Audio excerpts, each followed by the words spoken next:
ay ang Philippine Authority for Books. So lahat ng everything about books, dadaan po sa National Book Development Board. Nagre-register po kami ng mga authors, ng mga creatives, ng mga publishers, distributors ng libro, at marami po kaming programa para sa Philippine book industry, ang National Book Development Board. At speaking of programa, meron po tayong idaraos na Philippine Book Fair Festival. Kailan po ito, Ma'am Carol? Ito po ay sa March 12 hanggang 15, 2026 at gagawin to sa Mega Trade Hall.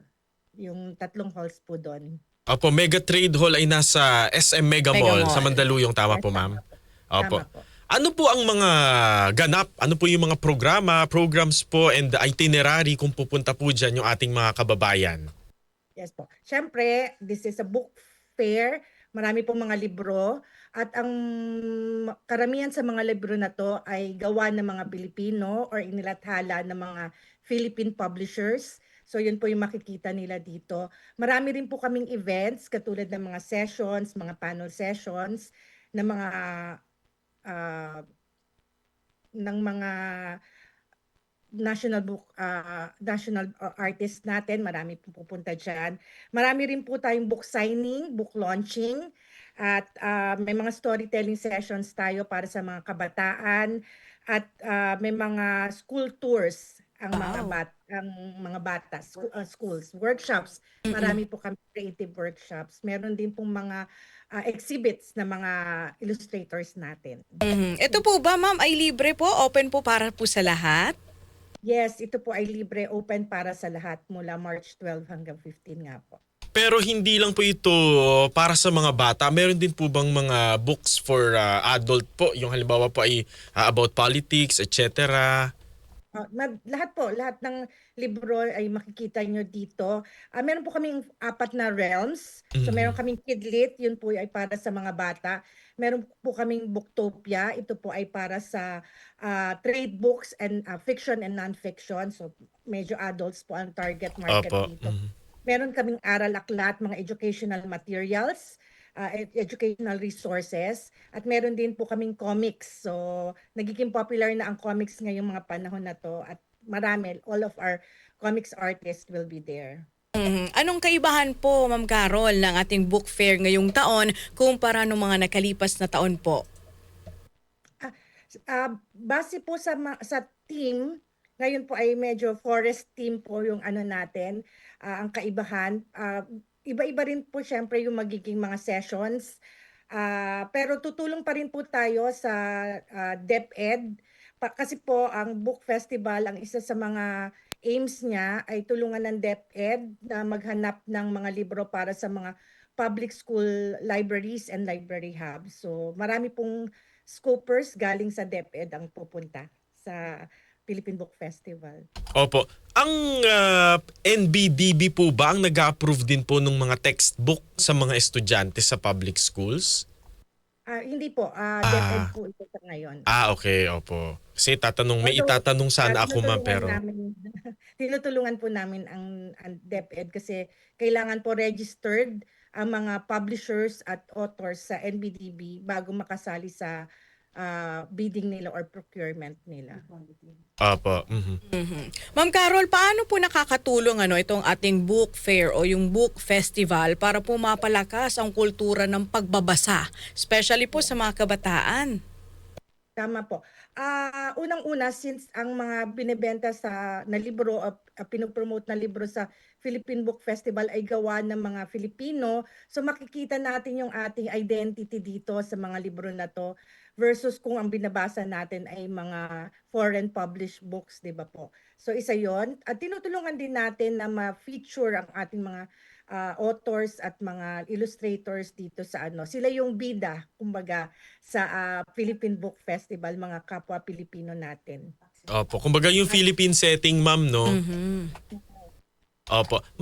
Po yung access to books kasi alam naman natin na mahirap maghanap ng libro lalo na at Philippine authored. So dito sa Book Festival makikita nila lahat 'yan. Opo. Mahirap po bang maging publisher? Halimbawa po yung isang nagpaplano pong meron siyang naisulat na kanyang likha, pero wala ho siyang kapasidad to publish kasi baka wala pong resources. Paano po ba mag-publish ng libro? Ah, hmm, paano? Opo. May mga grants po ang NBDB na pwedeng tumulong sa mga yung gusto maging self-published authors. Meron po kaming grants diyan. Ang tawag po namin ay publication grant. So ibang ano siya, ibang klase. Pero kung paano po maging publisher, siyempre po dadaan sa quality control yung sinulat niya. So kailangan ng editorial diyan, kailangan ng ano, of course, and then yung printing. So yun po yung mga kailangan ng para maging isang self-published author. Opo. Mhm. Susugan ko na yung katanungan ni partner kasi syempre meron po diyan na mga bagong manunulat. Ano po yung mga programa, Ma'am Carol, ng ating NBDB para tulungan po yung ating mga bagong writers, especially yung mga kabataan po natin? Thank you, ma'am. Marami pong programa ang NBDB. So, ang unang-una po, meron kaming writing grant. Ang tawag namin dyan ng NBDTF, National Book Development Board Trust Fund. So, ito ay ito ay isang writing grant. So, sa pagsusulat po ito. So, 250,000 per book ang grant namin dito. Meron din po kaming translation grant. Ito pong translation grant ay itatranslate mo isang existing na libro sa ibang lengguwahe. Pwede po siya sa English or sa regional languages. 200,000 naman po ang grant namin dito. Ito po ay dalawang klase. Meron din pong international translation grant kung saan itatranslate ang isang libro sa iba't ibang lengguwahe sa mundo. So yun po, para napopromote natin ang mga libro natin sa ibang bansa. Meron din po kaming yung nabanggit ko kanina na publication grant. So kung tapos na po yung libro, ang kulang na lang po ay mai-publish ito. Ang publication grant po ang tulong namin diyan. 200,000 po ang grant na 'yan. Yun po. Meron din po kami mga Creative Nation grant. Ito naman po ay para kung gustong umattend sa ibang bansa, sa mga book fairs ng ating mga citizens, ay private creatives, publishers, yun po, nagbibigay kami ng Creative Nation grant. At ang isa rin po, sana hindi ko makalimutan lahat ng grant namin kasi marami. Ang Opo. isa rin po ay yung CSO grant namin. So ito ay partnership sa mga civil society organization. Kung magkakaroon sila ng mga events, pwede po naming suportahan yung mga events na yon. Opo. Binabanggit niyo po grant, ibig sabihin po ito po ay pondo na ibibigay po ng walang bayad doon po sa benepisyaryo. Papaano po mag-apply at sino po yung mga eligible? May mga guidelines po ang iba't ibang grants, pero ang eligibility nito usually dapat registered kayo sa NBDB. Hindi kayo wala kayong kamag-anak sa board namin Yan, at sa tama. secretariat. Oo, kasama po yan dun sa eligibility. At saka depende po yan sa grant, pero kailangan po minsan ay matagal na rin kayo sa industry. Kumbaga may 3 to 5 years na kayo sa industry bilang writer, bilang publisher, bilang CSO. Yun po yung some of the eligibility na meron kami. Opo. Ma'am Carol, meron po bang suporta na ibinibigay po ang National Book Development Board doon naman sa ating mga local publishers? Kasi alam naman natin ngayon, yung mga libro pwede na po mabasa online, di ba? Iba na kasi ang panahon ngayon Tablet na lang. Tablet na lang, Ma'am Carol. Yes po. Itong Philippine Book Festival ay tulong na natin to sa mga local publishers kasi meron sila mga booths dito at makikita sila ng publiko. Wala pong bayad ang booths nila. Yung unang booth na gagamitin nila, wala pong bayad yan. So I'm sure malaking tulong na yun sa exposure ng mga publishers. May mga previous grants po kami na helping them to by giving yung kaming sumasagot sa mga discounts ng libro na mabebenta nila sa publiko. May mga ganong grants po kami. Pero I think based po dun sa mga FGDs namin, sa mga publishers, ang pinakamalaking tulong talaga ng NBDB ay tungkol sa policies na maibibigay sa industry. I think yun yung sinasabi nila na malaking tulong ng NBDB sa kanila. Opo. Ano ho ang inyong payo para po dun sa mga kabataan o kaya po mga kababayan natin na parang mas gusto na pong mag-video games, alam niyo po yun, mag-online gaming sa halip po na magbasa ng Basa. mga aklat? At ano rin po yung mapapayo po ninyo sa mga publisher, mga writer para po maengganyo din yung ating mga kababayan na magbasa? Opo. Siguro ang mapapayo ko talaga is sa mga bata, iba pa rin yung libro. Masaya pa rin na may matutunan ka, mag-enjoy ka sa pagbabasa ng libro. So subukan lang natin. Siguro simulan natin na magbasa at sana maging habit na 'tong pagbabasa. Kasi kung hindi naman nila susimulan ng pagbabasa, hindi talaga sila mag-enjoy, 'di ba? Ang payo ko naman sa mga writers at saka sa mga publishers, sa mga writers, ang payo talaga is magbasa din sila kasi doon sila makakakuha ng mga idea. At saka tuloy-tuloy lang ang pagsusulat. Mag-i-improve ka habang nagsusulat ka.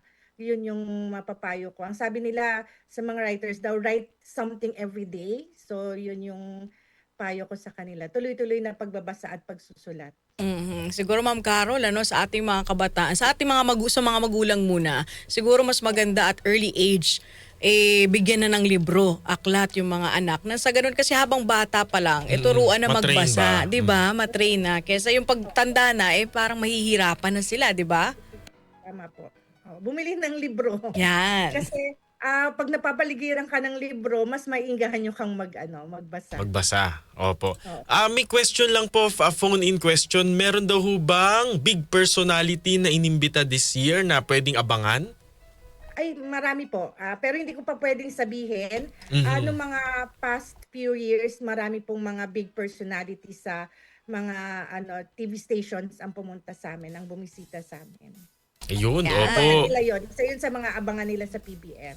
Mhm. Okay, with that, Ma'am Carol, maraming salamat po Opo. sa inyong oras at panahon dito po sa aming programa. Mabuhay po kayo. Thank you very Opo. much, Sander and Angel. Apo ma'am, invite everyone ulit yung petsa at yung place po. Okay. Inimbitahan ko po ang lahat sa Philippine Book Festival, March 12 to 15 sa Mega Trade Hall, Mega Mall. Sa Mandaluyong po yan. Magsisimula po ng 10 a.m. hanggang 8 p.m. ang PBF. Magkikita po tayo. Libre, walang entrance fee, walang entrance fee. Opo, libre po ito sa lahat. Ayun. Kita lang po kayo. Ayan. May booth ba ng pagkain? Meron pong kaunti, pero since nasa mall Oh, tayo, correct. Lalabas na Surrounded lang. naman. meron sa loob. Pag engross na sila sa pagbabasa, Ayan. meron po sa loob, kape at pagkain. Yung kape, Ayun, sakto yan. salamat Masarap po. yan habang nagbabasa ka, umiinom ka ng kape. Di ba, Ma'am Carol? Thank you po. Opo. Si Peter Paul Marie po, every year ma'am, nagpupunta po sa Opo. inyong Philippine Book Festival eh. Punta rin kayo, Sander and Angel. Opo, ayan. Sige, ma'am. Malapit Opo. lang naman po eh. Kita-kita po tayo. Thank you. Salamat po. Nakausap po natin si Ma'am Carol Tapia, ang director po ng National Book Development Board. Itatanong ko sana kanina about sa DepEd, yung accessibility to textbooks, pero sabi nga niya hindi nila saklaw. Oo, dahil ang DepEd ang doon. Speaking of DepEd, mababasa ba natin dyan yung isang kaibigan? Yung librong isinulat ni Vice President Sara Duterte. yung parang AI lang pala yung graphics. Hindi, ayoko na itanong kay ma'am, baka... Oo. Hindi, tatanong ko sana na paano po yung mga ganong libro na hindi naman dumaan sa pagsusuri, may mga mali-mali. Tapos yung graphics parang gawa lang daw sa... ano ba yun, yung parang AI? Ay, hindi totoo. di ba? Oo, hindi parang kawawa naman din yung mga totoong... Especially, yes. Tsaka yung mga magbabasa as well. Oo, di ba? parang ba yan, tuturuan kami, mali. Mali. Pero yun nga, no, sa mga